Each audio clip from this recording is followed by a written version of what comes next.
Hello folks, today we are going to be talking about trying hard and how trying really hard, even really hard, is not enough in and of itself. And so, without further ado, dun dun dun!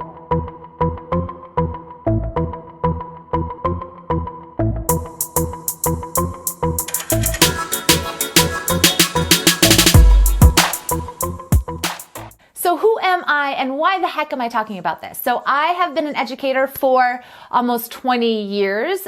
Most of that has been in college and university level. I am in the English department, so I do a lot of English literature and research courses.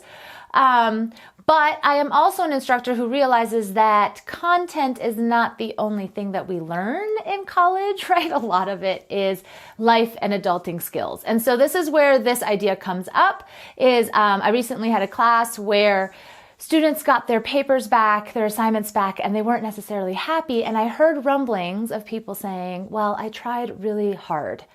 And I really just wanted to let y'all know that while trying hard is appreciated, trying hard in and of itself is just not enough to get you doing well on those assignments, passing your classes, getting through school, getting through those jobs, even relationships and friendships and all of that. Trying hard is not enough. However, it is a component, yes? And so by the end of this video, we will have sort of what you can do with trying hard that can lead you to all of the successes, maybe not all of the successes, talk about absolutes, to many successes, and is actually one of the predictors of joy and happiness in this world. So let's get to it.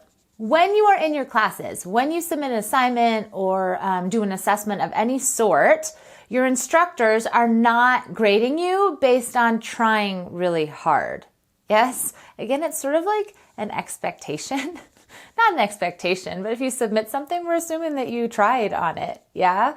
But what we are grading for are skill sets, right? Did you show that you understood the skills or the concepts that we are particularly looking for in whatever the assessment is?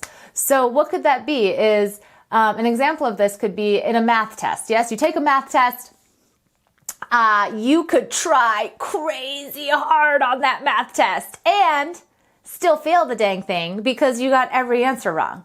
Similarly, in English classes or your composition classes, is you could try really hard on a written piece and still not get a great grade because you did not showcase what the instructor asked for or the concepts that we were looking for in that writing assignment. So trying hard in and of itself, not enough. But here's what will get you passing your classes and doing better and better on your assignments is you try hard and then you fail and then you learn and then you do it again and you try hard and then you fail and you learn and you reassess and then you try it again. And doing that over and over and over again times a kabillion will lead somewhere. So a quote that relates to this is usually in respect to Thomas Edison. And the idea is learn to fail or fail to learn. Yeah, and he is arguably probably one of the people in this world who is recorded to have failed the most. Yes, he has tried. So for the light bulb, he said that he had come up with 3,000 theories, legit theories to create light, and realized that at the end of it, only 2 of them worked. And in the midst of those failures, yes, and trying and not having a light go on, reporters were asking him, well, how do you feel about all of these failures? And he's like, failures? What? I found 2,000 ways how not to make a light bulb. Yeah? You could find 2,000 ways how not to write a paper. And on your 2001st try, you get it. Woo, woo, you get it. So what am I saying? I'm saying don't get discouraged off of your first or your second or your third failure. And if failure is a harsh word for you, think of it like disappointment or feeling anger or feeling sadness over those grades that you may be getting. Yes, maybe you tried really hard and you thought that you deserved that A and you got a B+. Well, you know what? talk to your instructor, read those comments, study in a different way, talk to different people, create a study group, reassess, yes, and then try again. Some of these failures are going to put you to the ground. Yes, they are going to hit your chest and you might not be able to breathe for a little bit. And when I talk about this, it's not necessarily in the classroom. Yes, you're going to try really hard. You're going to put yourself out there. You're going to get the courage to do it. And then, whew, it doesn't work. And so you may be down and out for an hour, for a day, for a week, for a month. Yes, we're going to be in those places. Stay in those places, continue to be okay, like reassess where you're at. And then at the end of that time, pick yourselves back up, dust yourselves off, and get in the game again. What I get worried about and what I don't want y'all to do is to put yourself in the game, fail once, say it's not worth it, and take yourselves out. Because with that mentality, I don't know how you're going to get through life. And I don't know how you're going to get through all of those things that you want to create in your life. Yeah, you have to. Like if you're going to try big things, if you're going to go for the big things, it's not if failure is going to happen. It's when failure happens. And by being able to like deal with that failure, reassess, learn, and stand back up again, that is the definition of building resilience.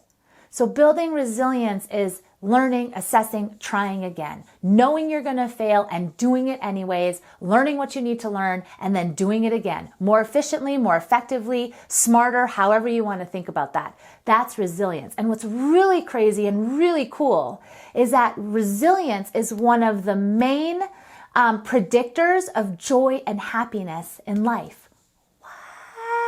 So by doing those things, you can actually start to build the skills needed for happiness and joy in your entire life. So let's do that. So that's what I got for y'all. What I'd love to know from you is, what are your strategies? What do you do? What have you found that works when you are down on the ground, or you feel that you failed, or you get angry, or you get sad, and you've tried something really, really hard and it just hasn't worked? What do you do to get yourselves back in the game and trying again?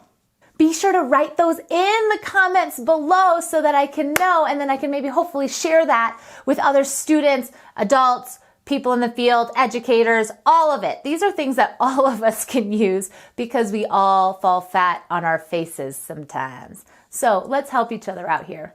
If you are interested in more content related to college life, student life, teacher life, all of that, please feel free to subscribe to that channel, my channel, to this channel, and click on that bell to be notified whenever there are new videos. And I am also on Instagram, so if you would like even more access, find me on Instagram at CL Amundsen, and I do post on a more regular basis things related to life and college and students and learning and study skills and all that fun jazz. So come find me there. And if you like this video, please click that like button. Feel free to comment with anything that stuck out to you. And I look forward to seeing you again. Thank you.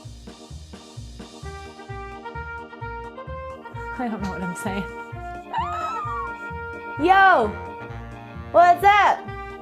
Not much? Good. Nothing with me either. Whoo! Try again. Please be free.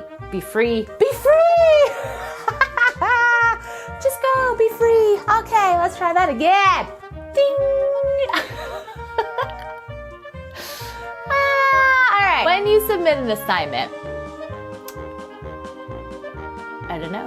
What happens when you submit an assignment? I don't know what I was saying, so I'm just gonna bounce for a little bit and turn this thing off. It's something like fail to learn. No, learn to fail. Learn to fail. Learn to fail or fail to learn. Let's try that again.